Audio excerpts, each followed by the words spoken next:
இந்த சேனலை சப்ஸ்கிரைப் பண்ணுங்கள், லைக் பண்ணுங்கள், ஷேர் பண்ணுங்கள், கமெண்ட் பண்ணுங்கள். நாம் இப்போ டெல்லி சுல்தான்களை பற்றி டிஸ்கஸ் பண்ண போகிறோம். டெல்லி சுல்தான்கள் தொடர்புடைய ஷார்ட்கட்ஸ் பார்க்க போகிறோம். இந்த ஷார்ட்கட்ஸ்லாம் எதுக்கு அப்படின்னா ஈஸியாக ஞாபகம் வச்சுக்கிறதுக்கு, தகவல்களை ஈஸியாக ஞாபகம் வச்சுக்கிறதுக்காக மட்டும்தான். இது ஒரு 3-4 முறை சொல்லி பார்க்கும்போது நம்ம மனசில் நல்லா பதிஞ்சிரும். ஸோ எக்ஸாம்பிள் நம்ம வேகமாக ஆன்சர் பண்ண முடியும். இந்த ஷார்ட்கட்டில் இருக்க வார்த்தைகள்லாம் தகவல்களை ஞாபகம் வச்சுக்கிறதுக்காக மட்டும்தான், அதுக்கு வேறு எந்த உள்நோக்கமும் கிடையாது. சரிங்களா? ஷார்ட்கட்ஸ் பார்க்கலாம். டெல்லி சுல்தான்களை பொறுத்த வரைக்கும் 5 வம்சங்கள் இருக்குது. ஒன்று அடிமை வம்சம், இன்னொன்று கில்ஜி வம்சம், இன்னொன்று துக்ளக் வம்சம், இன்னொன்று சையது வம்சம், இன்னொன்று லோடி வம்சம். இப்படி 5 வம்சங்கள் உண்டு. இதில் முதல் எழுத்துக்கள்லாம் எடுத்து ஷார்ட்கட்டாக வச்சுக்கலாம். அடிமை வம்சத்துக்கு ஆ, கில்ஜி வம்சத்துக்கு கி, துக்ளக் வம்சத்துக்கு தூ, சையது வம்சத்துக்கு சை, லோடி வம்சத்துக்கு லோ. இப்படி இதோடைய முதல் எழுத்துக்கெல்லாம் சேர்த்து 5 சைலோ அப்படின்னு ஒரு ஷார்ட்கட் வச்சுக்கலாம். ஒரு யூனிவர்சல் ஷார்ட்கட், எல்லாத்துக்கும் தெரிஞ்ச ஒரு ஷார்ட்கட். அப்படி இல்லைனா புதுசாக ஒரு ஷார்ட்கட் ஃப்ரேம் பண்ணிக்கலாம். அது பார்த்தீங்கன்னா, டெல்லியில் அடிமையை கிள்ளினால் துக்கம்தான் சைலண்டா இருக்கணும் லோடி. டெல்லியில் அடிமையை கிள்ளினால் துக்கம்தான் சைலண்டா இருக்கணும் லோடி. அப்படி ஃப்ரேம் பண்ணிக்கலாம். டெல்லியில் அப்படின்னா டெல்லி சுல்தான்கள் அப்படின்னு சொல்லி அர்த்தம். அடிமையை அப்படின்னா அடிமை வம்சம்னு சொல்லி அர்த்தம். கிள்ளினால் அப்படின்னா கில்ஜி வம்சம்னு சொல்லி அர்த்தம். துக்கம்தான் அப்படின்னா துக்ளக் வம்சம் அப்படின்னு அர்த்தம். சைலண்டாக இருக்கணும் அப்படின்னா சையது வம்சம் அப்படின்னு அர்த்தம். லோடி அப்படின்னா லோடி வம்சம் அப்படின்னு அர்த்தம். அப்போ டெல்லியில் அடிமையை கிள்ளினால் துக்கம்தான் சைலண்டாக இருக்கணும் லோடி, இப்படி ஞாபகம் வச்சுக்கலாம். பெரும்பாலும் எக்ஸாமில் ஒவ்வொரு வம்சத்தையும் தொடங்கியவர் யார் அப்படி கேட்கறதுக்கு தான் அதிக வாய்ப்புகள் இருக்குது. இருந்தாலும் அதோடைய கடைசி மன்னர் யார் அப்படிங்கிறதுக்கும் சேர்த்து நம்ம ஷார்ட்கட்ஸ் ஃப்ரேம் பண்ணியிருக்கோம். இப்போ அதெல்லாம் பார்க்கலாம். அடிமை வம்சம் இது மாம்லுக் வம்சம் என்றும் அழைக்கப்படுகிறது. இது இல்பாரி வம்சம் என்றும் அழைக்கப்படுகிறது. அடிமை வம்சம்னு அழைக்கப்படுகிறது, மாம்லுக் வம்சம்னு அழைக்கப்படுகிறது, இல்பாரி வம்சம்னு அழைக்கப்படுகிறது. இப்படி 3ல் எப்படி வேணாலும் கேட்க வாய்ப்பு இருக்குது. இதை தொடங்கியவர் யார் அப்படின்னா குத்புதீன் ஐபக். அப்போ அடிமை வம்சத்தை தோற்றுவித்தவர் யார் அப்படின்னு கேட்டால் குத்புதீன் ஐபக் அப்படின்னு சொல்லணும். இதுக்கான ஷார்ட்கட் என்னன்னு பார்த்தீங்கன்னா, முதல் அடிமையை குத்தனும் மாமா. முதல் அப்படின்னா முதல் மன்னர், அடிமை அப்படின்னா அடிமை வம்சத்துடைய முதல் மன்னர், குத்தனும் அப்படின்னா குத்புதீன் ஐபக், மாமானா மாம்லுக் வம்சம். அப்போ முதல் அடிமையை குத்தனும் மாமா அப்படின்னு ஞாபகம் வச்சுக்கலாம். அப்போ அடிமை வம்சத்தோட முதல் மன்னர் யார் அப்படின்னா குத்புதீன் ஐபக் அப்படிங்கிற ஞாபகம் வச்சுக்கலாம். அதுபோல் அடிமை வம்சத்தோட கடைசி மன்னர் யார் அப்படின்னு பார்த்தீங்கன்னா முகமது கைகுபாத். இவர் தான் அடிமை வம்சத்துடைய கடைசி மன்னர். கடைசி அடிமையின் கையை பார்க்கணும் மாமா அப்படி ஞாபகம் வச்சுக்கலாம். கடைசி அப்படின்னா கடைசி மன்னர், அடிமையின் அப்படின்னா அடிமை வம்சம், கையை பார்க்கணும் அப்படின்னா கைகுபாத், மாமா அப்படின்னா மாம்லுக் வம்சம். சப்போஸ் மாம்லுக் வம்சத்தோட கடைசி மன்னர் யாரோ அப்படின்னு கேட்டால் நம்ம ஆன்சர் பண்ணிக்கலாம். அதுக்காக தான் கடைசி அடிமையின் கையை பார்க்கணும் மாமா அப்படின்னு ஞாபகம் வச்சுக்கலாம். அதுக்கு அடுத்த வம்சம் கில்ஜி வம்சத்துடைய முதல் மன்னர் ஜலாலுதீன் ஃபெரோஸ் கில்ஜி. இவர் தான் கில்ஜி வம்சத்துடைய முதல் மன்னர். இதுக்கு ஷார்ட்கட் முதலில் கிள்ளினால் ஜாலியாக எடுத்துப்பாங்க. அதான் இதுக்கான ஷார்ட்கட். முதலில் அப்படின்னா முதல், கிள்ளினால்னா கில்ஜி வம்சம், ஜாலியா அப்படின்னா ஜலாலுதீன், எடுத்துப்பாங்க அப்படின்னா சும்மா. அடுத்து கடைசி மன்னர், கில்ஜி வம்சத்துடைய கடைசி மன்னர் முபாரக் ஷா. லாஸ்ட் வார்னிங் இல்லாத முபாரக். ஏற்கனவே ஃபர்ஸ்ட் எடுத்து கிள்ளும்போது ஓகே ஏதோ ஜாலியாக கிள்றாங்க விட்டுருவாங்க, தொடர்ந்து கிள்ளும்போது கோபம் வந்துடும். அதனால லாஸ்ட் வார்னிங் இல்லாத முபாரக் அப்படின்னு ஷார்ட்கட் சொல்லியிருக்காங்க. லாஸ்ட் வார்னிங் அப்படின்னா கடைசின்னு அர்த்தம், கில்லாது அப்படின்னா கில்ஜி வம்சம்னு அர்த்தம், முபாரக்னா முபாரக் ஷான்னு அர்த்தம். அடுத்தது துக்ளக் வம்சம், 3வது வம்சம் துக்ளக் வம்சம். இவருடைய முதல் மன்னர் கியாசுதீன் துக்ளக். காசிக் மாலிக் என்று அழைக்கப்பட்ட கியாசுதீன் துக்ளக் தான் துக்ளக் வம்சத்துடைய முதல் மன்னர். சரிங்களா? இதுக்கு ஷார்ட்கட், முதல்ல துக்கத்தில் காசுக்காக கியான்னு கத்துறாங்க. முதல்ல அப்படின்னா முதல் மன்னர் அர்த்தம், துக்கத்தில் அப்படின்னா துக்ளக் வம்சம்னு அர்த்தம், காசுக்காக அப்படின்னா காசி மாலிக்னு அர்த்தம், கியானுனா கியாசுதீன் துக்ளக்னு அர்த்தம், கத்துறாங்க அப்படின்னா இந்த ஷார்ட்கட்டில் எதுக்கும் பொருள் கிடையாது. அதனால தான் அந்த வார்த்தை மேலே குறுக்க ஒரு கோடு போட்டிருக்கேன். சரிங்களா? அப்போ துக்ளக் வம்சத்துடைய முதல் மன்னர் யார் அப்படின்னா கியாசுதீன் துக்ளக். அதோடைய கடைசி மன்னர் யாருன்னு பார்த்தீங்கன்னா நஸ்ரத் ஷா. துக்ளக் வம்சத்துடைய கடைசி மன்னர் நஸ்ரத் ஷா. கடைசியில் நசுங்கி போயிட்டா துக்கம்தான். கடைசியில் அப்படின்னா கடைசி மன்னர் அர்த்தம், நசுங்கினா நஸ்ரத் ஷான்னு அர்த்தம், போயிட்டானா எதுவும் பொருள் கிடையாது, துக்கம்தான் அப்படின்னா துக்ளக் வம்சம். அப்போ துக்ளக் வம்சத்துடைய கடைசி மன்னர் யார் அப்படின்னா நஸ்ரத் ஷா. கடைசியில் நசுங்கி போயிட்டா துக்கம்தான். அடுத்து சையது வம்சம். முதல் மன்னர் கிசீர் கான். சையது வம்சத்தை தோற்றுவித்தவர் யார் அப்படின்னா கிசீர் கான். முதல்ல சைலண்டா கிஸ் கொடுக்கணும் அப்படிங்கிறது ஷார்ட்கட். கொடுக்கறதுக்கு மேலே குறுக்கு கோடு போட்டிருக்கோம், எதுவும் அர்த்தம் கிடையாது. முதல் அப்படின்னா முதல் மன்னர் அர்த்தம், சைலண்டா அப்படின்னா சையது வம்சத்துடைய முதல் மன்னர் அர்த்தம், கிஸ் அப்படின்னா கிசீர் கான் அப்படின்னு அர்த்தம். கடைசியில் கடைசி மன்னர் யார் அப்படின்னா சையது வம்சத்தோட கடைசி மன்னர் யார் அப்படின்னா அலாவுதீன் ஷா. அதுக்கு ஷார்ட்கட் கடைசியில் சைலண்டா அழுவணும். கடைசியில் சைலண்டா அழுவணும். கடைசியெல்லாம் கடைசி மன்னர். சைலண்டா அப்படின்னா சையது வம்சம், அழுவணும் அப்படின்னா அலாவுதீன் ஷா. கடைசியில் சைலண்டா அழுவணும். டெல்லி சுல்தான்களுடைய கடைசி வம்சம் லோடி வம்சம். 5வது வம்சமான லோடி வம்சம். என்னுடைய முதல் மன்னர் பஹ்லுல் லோடி. என்னுடைய முதல் மன்னர் யார் அப்படின்னு பார்த்தீங்கன்னா பஹ்லுல் லோடி. அதை பகல் தொடங்கியதிலிருந்து லோன்னு திரியிறான் அப்படின்னு ஷார்ட்கட் வச்சுக்கலாம். பகல் தொடங்குதிலிருந்து லோன்னு திரியிறான். பகல்னா பஹ்லுல் லோடி, தொடங்கியதிலிருந்து அப்படின்னா இதான் தொடங்கி வைத்தவர் முதல் மன்னர் அப்படின்னு அர்த்தம். லோன்னு திரியிறான் அப்படின்னா லோடி வம்சம் அர்த்தம். பகல் தொடங்கியதிலிருந்து லோன்னு திரியிறான். அதுக்கப்புறம் லோடி வம்சத்துடைய கடைசி மன்னர் யார் அப்படின்னா இப்ராஹிம் லோடி. இப்ராஹிம் லோடி. லோன்னு திரியிறது இப்பதான் முடிஞ்சது. லோன்னு திரியிறது இப்பதான் முடிஞ்சது. லோன்னு அப்படின்னா லோடி வம்சம் அப்படின்னு அர்த்தம். இப்பதான் அப்படின்னா இப்ராஹிம் லோடின்னு அர்த்தம். முடிஞ்சது அப்படின்னா கடைசி மன்னர் அவர் தான் அப்படின்னு அர்த்தம். லோடி வம்சத்துடைய கடைசி மன்னர் இப்ராஹிம் லோடி. அடுத்தது அடிமை வம்சம் அப்படின்னா மாம்லுக் வம்சம். அடிமை வம்சம் அப்படின்னா மாம்லுக் வம்சம். அப்படின்னா இதை இல்பாரி வம்சம் அப்படின்னு அழைக்கலாம். அடிமை வம்சம், மாம்லுக் வம்சம் அப்படின்னா இல்பாரி வம்சம் அப்படின்னு சொல்லுவாங்க. இதை தொடங்கியவர் யார் அப்படின்னு பார்த்தீங்கன்னா குத்புதீன் ஐபக். இதை தொடங்கியவர் யார் அப்படின்னு பார்த்தீங்கன்னா குத்புதீன் ஐபக். முதல் அடிமையை குத்தனும் மாமா. முதல்னா முதல் மன்னர், அடிமை அப்படின்னா அடிமை வம்சம், குத்தனும் அப்படின்னா குத்புதீன் ஐபக். குத்புதீன் ஐபக். மாமா அப்படின்னா மாம்லுக் வம்சம். முதல் அடிமையை குத்தனும் மாமா அப்படின்னு சொல்லியிருக்கோம். குத்புதீன் ஐபக் 1206 1210 வரைக்கும்.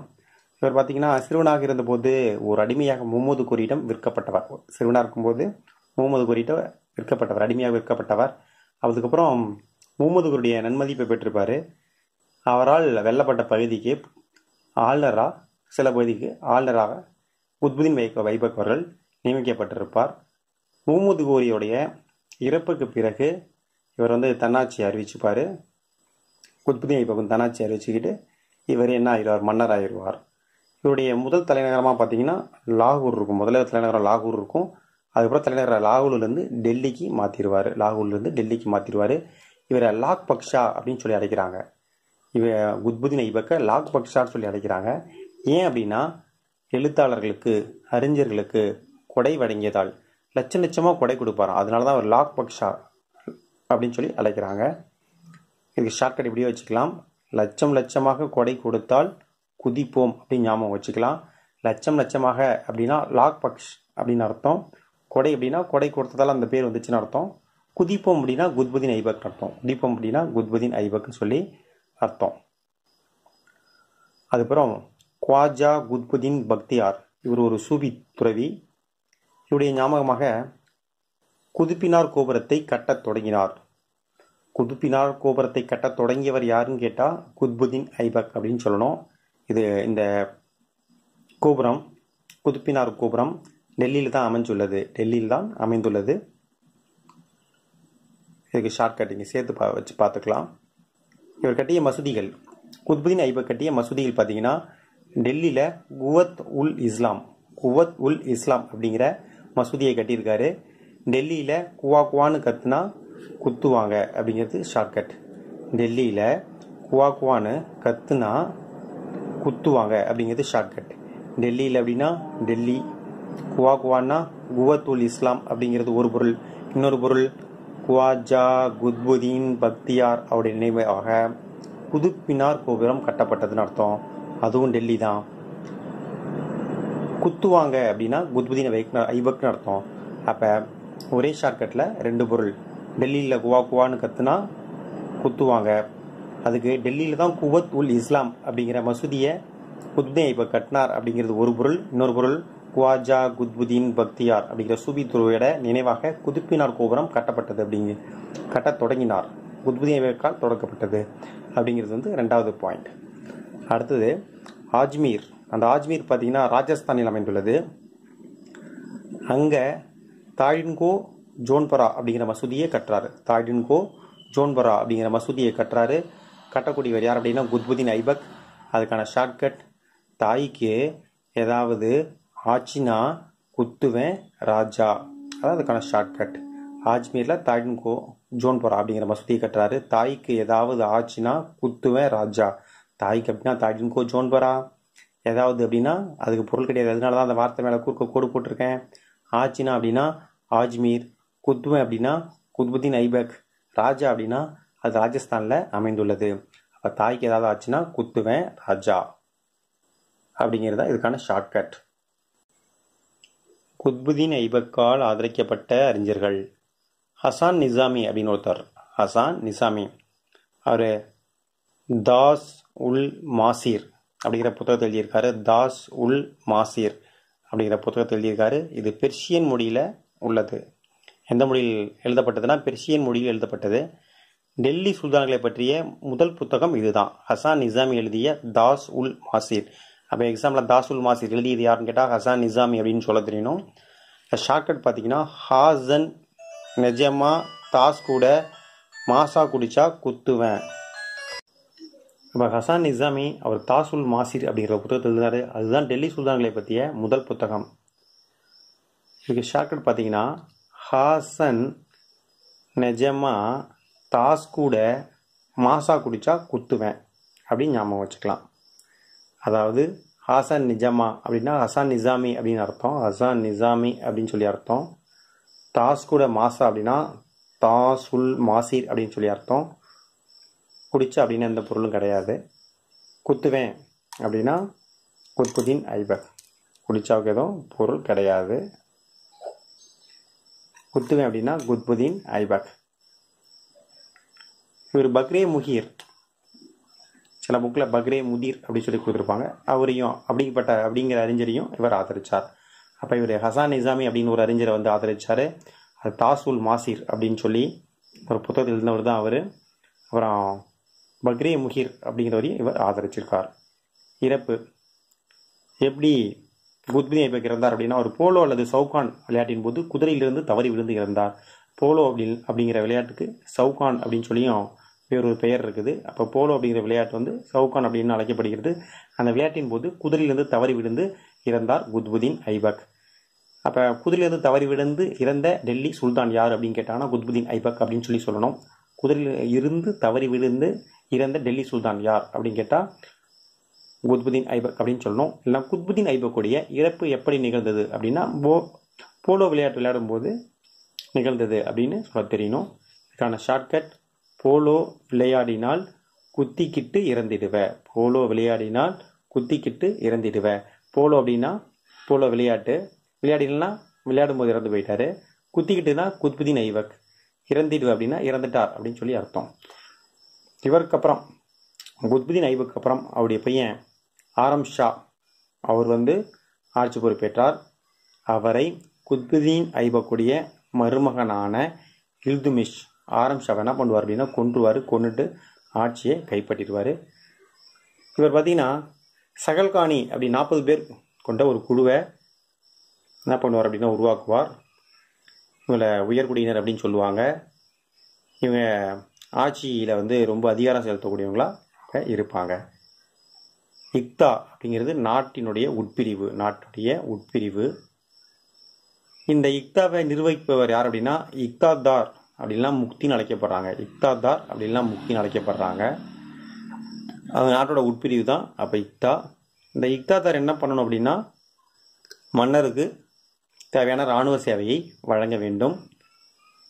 இந்த இக்தாவை நிர்வகிக்கிறது மூலம் பெறக்கூடிய வருமானத்தை அந்த இராணுவ படைக்கு தேவையான ஊதியமாக பயன்படுத்திக் கொள்ளலாம் அப்படின்னு சொல்லியிருக்காங்க. குதுப்பினார் பணிகளை நிறைவு செய்தவர் இல்துமிஷ் தான். நம்ம பார்த்தோம் குத்புதீன் ஐபக் வந்து என்ன பண்ணார் அப்படின்னா குதுப்பினாரை கட்ட தொடங்கினார் அப்படின்னு பார்த்தோம். ஆனால் குதுப்பினார் பணிகளை நிறைவு செய்தவர் யார் அப்படின்னு கேட்டாங்கன்னா இல்துமிஷ் அப்படின்னு சொல்லணும். யாருன்னு சொல்லணும் அப்படின்னா இல்துமிஷ் அப்படின்னு சொல்லணும். இப்போ ஒரு ஷார்ட்கட் வச்சுக்கலாம். குதுப்பினாரை கட்டி முடித்தவரை இழுத்துக்கிட்டு வா, குதுப்பினாரை கட்டி முடித்தவரை இழுத்துக்கிட்டு வா அப்படின்னு சொல்லி ஒரு ஷார்ட்கட் ஞாபகம் வச்சுக்கலாம். குதுப்பினாரை அப்படின்னா குதுப்பினார் தான், கட்டி முடித்தவரை அப்படின்னா இந்த பணிகள் நிறைவு செய்தவர் அர்த்தம், இழுத்துக்கிட்டு வா அப்படின்னா இல்துமிஷ்னு அர்த்தம், இழுத்துக்கிட்டு வா அப்படின்னா இல்துமிஷ்னு அர்த்தம். அதுக்கப்புறம் பார்த்தீங்கன்னா செங்கிஸ்கான் வந்து ஒரு மங்கோலியர்.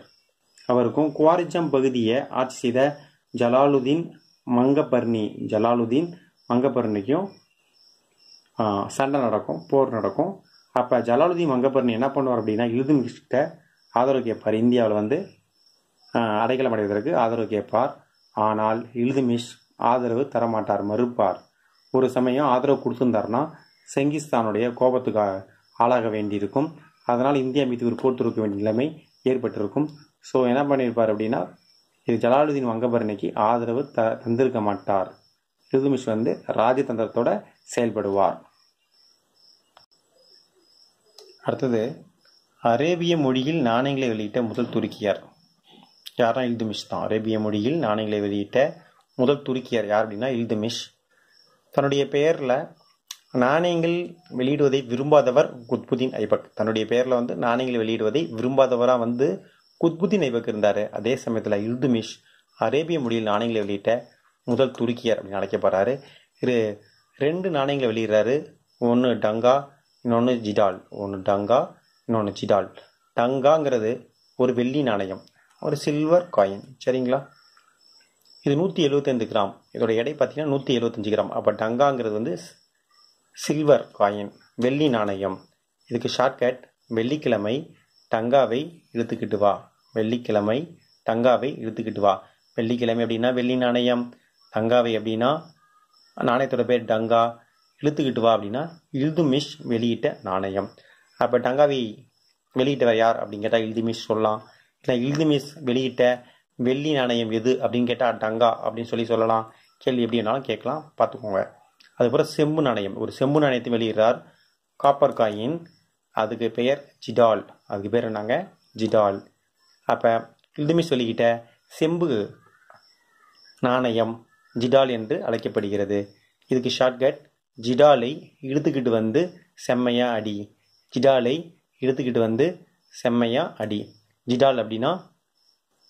அப்படிங்கிற நாணயம், இழுத்துக்கிட்டு வந்து அப்படின்னா இல்துமிஷ் வெளியிட்டது, செம்மையா அப்படின்னா அது ஒரு செம்பு நாணயம்.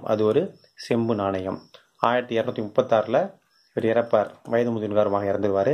தன்னுடைய இறப்புக்கு அப்புறம் சுல்தானா ரசியாவை வந்து இவர் வந்து அரசியாக இருக்கணும் அப்படின்னு சொல்லி நியமிச்சிருப்பார். இப்படி நியமிக்கக்கூடிய பழக்கத்தை வந்து இவர் தான் தொடங்கி வச்சார் அப்படின்னு சொல்லியிருக்காங்க. சுல்தானா வரிசையில் வந்த முதல் பெண்ணரசி சுல்தானா ரசியா. இவங்க தான் வந்து சுல்தான் வரிசையில் வந்த முதல் பெண்ணரசின்னு சொல்கிறாங்க.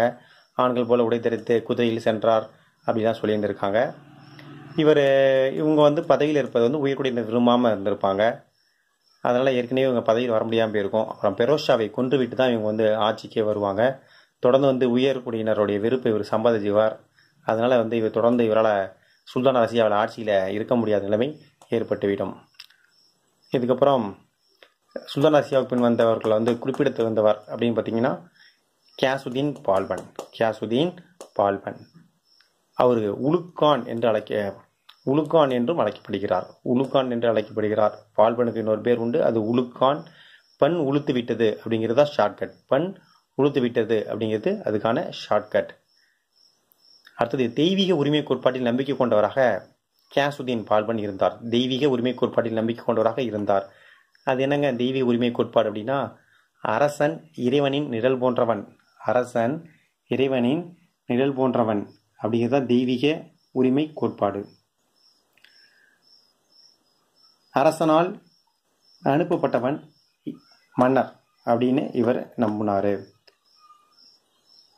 இது எப்படி ஞாபகம் வச்சுக்கலாம் அப்படின்னா, கடவுளின் நிழலில் பாலும் பண்ணும் சாப்பிடு, கடவுளின் நிழலில் பாலும் பண்ணும் சாப்பிடு இப்படி ஞாபகம் வச்சுக்கலாம்.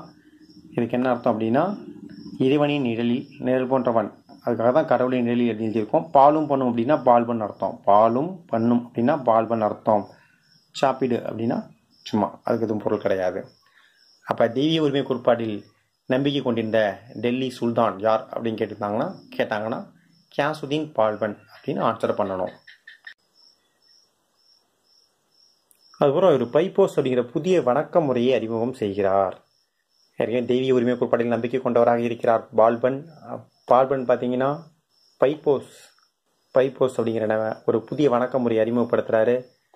பைப்போஸ் அப்படின்னா என்ன அப்படின்னா, மன்னரை சந்திக்க வருபவர் மன்னரின் காலை முத்தமிட்டு வணங்க வேண்டும். மன்னரை சந்திக்க வரவர் என்ன பண்ணணும், மன்னருடைய காலை முத்தமிட்டு வணங்கணும். இப்படி ஒரு வணக்க முறையை இவர் அறிமுகப்படுத்தியிருக்கிறார். இதை ஈஸியாக ஞாபகம் வச்சுக்கலாம். பைபாஸ் வணக்க முறையை அறிமுகப்படுத்தியவர் யாருன்னு கேட்டால் பால்பன் அப்படின்னு சொல்லணும். அதுக்கான ஷார்ட்கட் பைபாஸ் ரோட்டில் பாலும் பண்ணும் சாப்பிடு, பைபாஸ் ரோட்டில் பாலும் பண்ணும் சாப்பிடு அப்படிங்கிறது அதுக்கான ஷார்ட்கட்.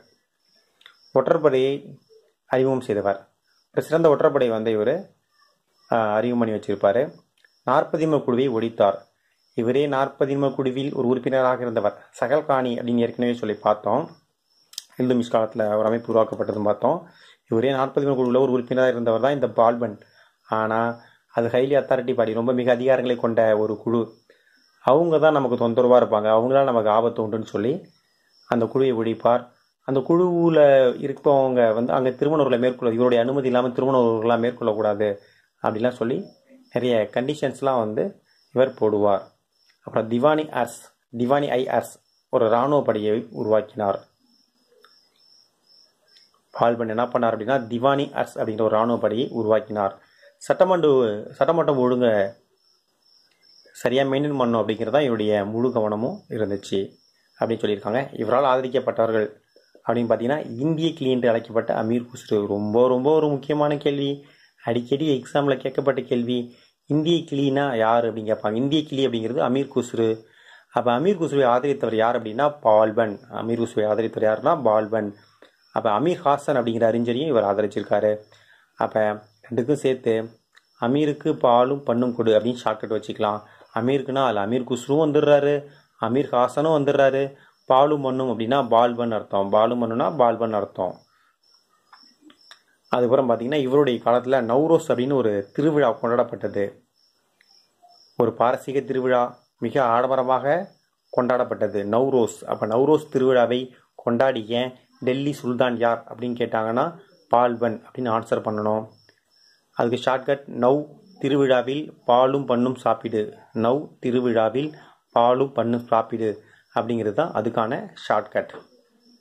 இறப்பு மங்கோலியரால் இவருடைய மகன் முகமது கான் கொல்லப்பட்ட அதிர்ச்சியில் 1286 இறந்தார். மங்கோலியரால் இவருடைய மகன் முகமது கான் கொல்லப்பட்ட அதிர்ச்சியில் 1286 இருந்தார். மங்கோலியரோட நல்ல நட்புறவு தான் இவர் மெயின்டைன் பண்ணுவார். செங்கிஸ்கானுடைய வழித்தொண்டர்களுடைய நல்ல நட்புறவு வச்சுருந்துருப்பார். சத்தஜ் நதியை தாண்டி வரமாட்டோம் அப்படின்னு அவங்ககிட்ட உறுதிமொழிலாம் பெற்றிருப்பார். ஆனாலும் மங்கோலியரோட அந்த ஒரு படையெடுப்பின் போது முகமது கானினுடைய பையன் முகமது கான் இறந்துடுவார். அந்த அதிர்ச்சியிலே இவரும் இறந்து போயிடுவார். அப்போ பால்பனுடைய இறப்பு எப்படி ஏற்பட்டது அப்படின்னா, அவருடைய மகன் இறந்த அதிர்ச்சியில் இறந்து விட்டார். அப்போ மகனை இழந்தவருக்கு பாலும் பண்ணும் கொடு அப்படிங்கிறதா ஷார்ட்கட். மகனை இழந்தவருக்கு பாலும் பண்ணும் கொடு அப்படிங்கிறதா அதுக்கான ஷார்ட்கட்.